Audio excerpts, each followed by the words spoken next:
Okay, so I'm doing this thing right now where I'm recording in the car because for some reason the second video that I did was in the car while I was driving, and like it I don't know, when I went back and rewatched it I was like, okay, I feel like I really got my point across even though I was all over the place. And I feel like maybe this is what I need when I need to be recording or something until I get more comfortable with the camera or like being on video. Like being on video is something I never wanted.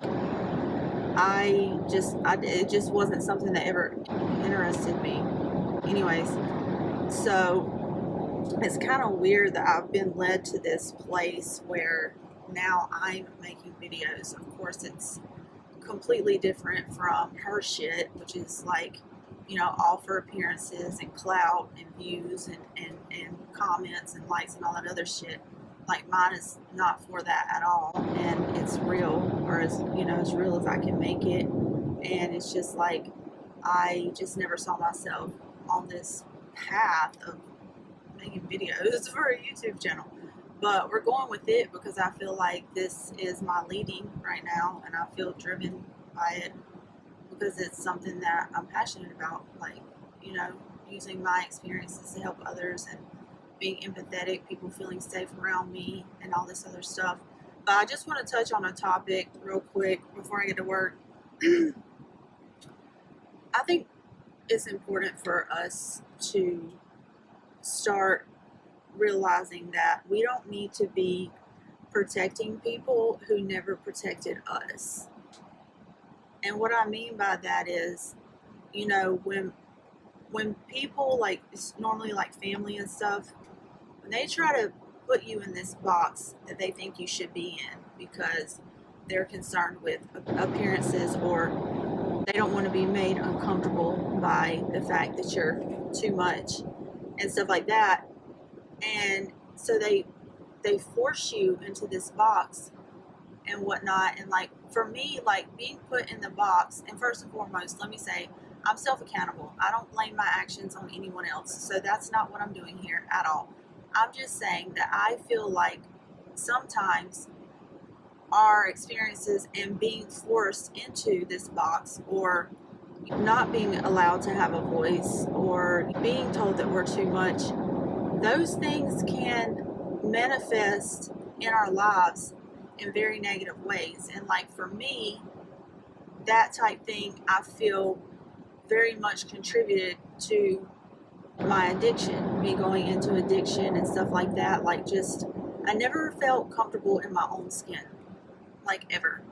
And I would hear people say, people that have been in addiction and then had went through recovery and had years of sobriety under their belts, stuff like that, they would say finally comfortable in my own skin. And that just started to resonate with me because I never was. It's like I shrunk and I withdrew, and I was so timid and quiet. I was just so different than how I am now. And it's just like, so they force you into a place where you're made to feel completely uncomfortable because you're not being yourself at all. You're being a projection of what they want you to be so that they can be comfortable. Well, they're not protecting you by doing that.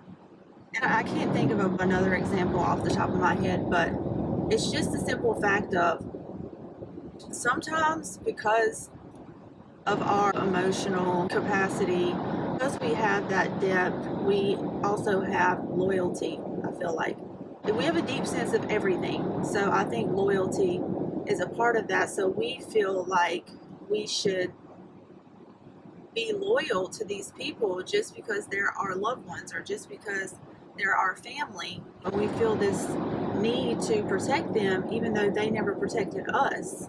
And it's no, like, we've got to stop doing that. And like, that's something that I just, like, dawned on me earlier was, like, my platform, like, my videos will be truthful.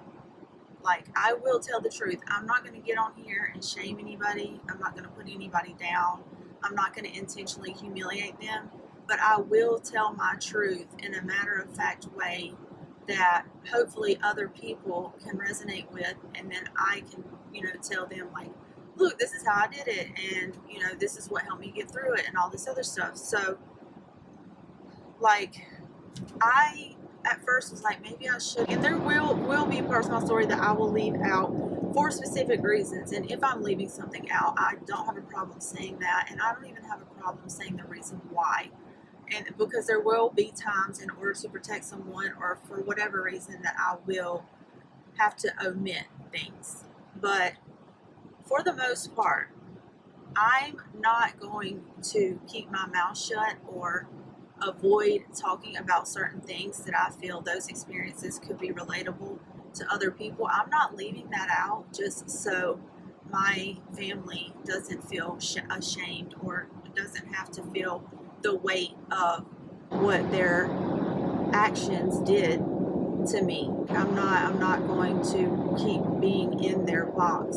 So when I get on my platform, when it's time to talk about manipulation, there's going to be a specific person that I refer to that taught me everything I know about manipulation, and et cetera, et cetera. Like, there's going to be people that I will speak about, and I'm not going to lie about who it is. Like I said, it's not going to be shame, but it's going to be experience and information for the sake of hopefully relaying to the next person that you're not alone. You're not the only person that's been through this, and there is a way out.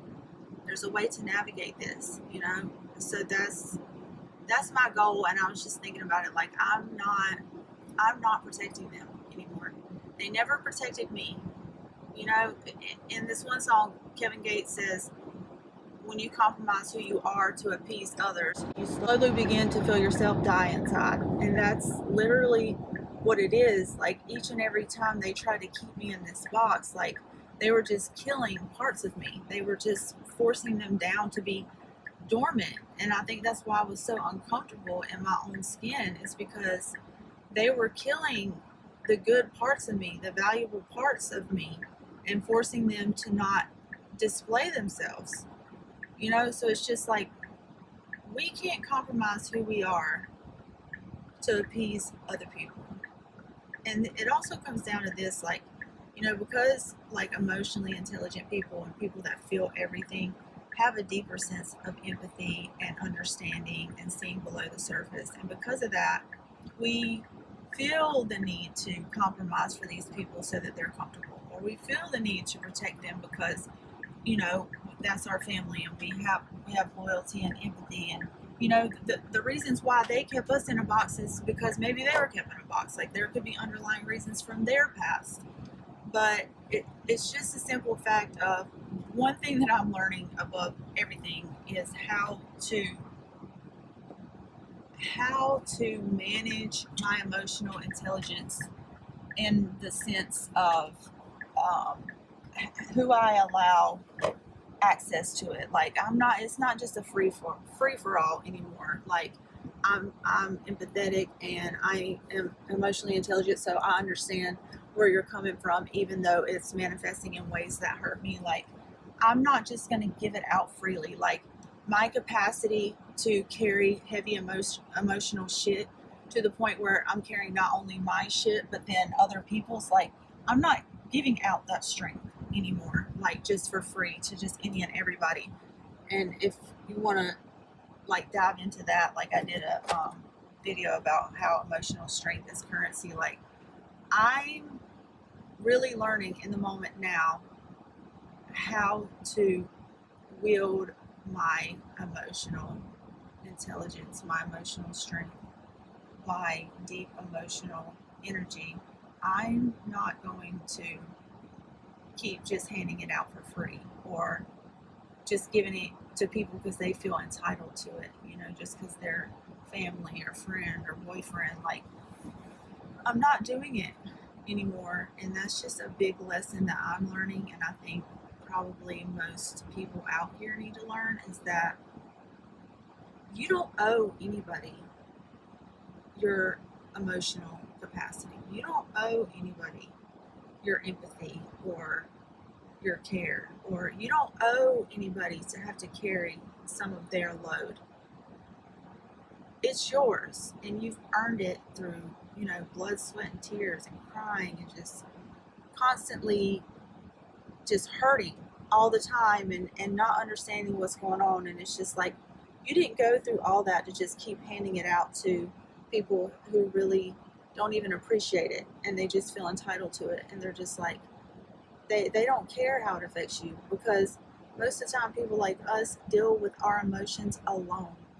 Like, I would say that I've dealt with a good 80% of my, like, really deep emotional painful things. I have dealt with 80% of it completely by myself, cried by myself, comforted myself, or else prayed to God and He comforted me. But I did this alone, and I bore all of this alone. Y'all didn't help me at all. So you don't just get free access to it. Like I was saying about the currency thing, like, I'm not gonna give out what I have to not give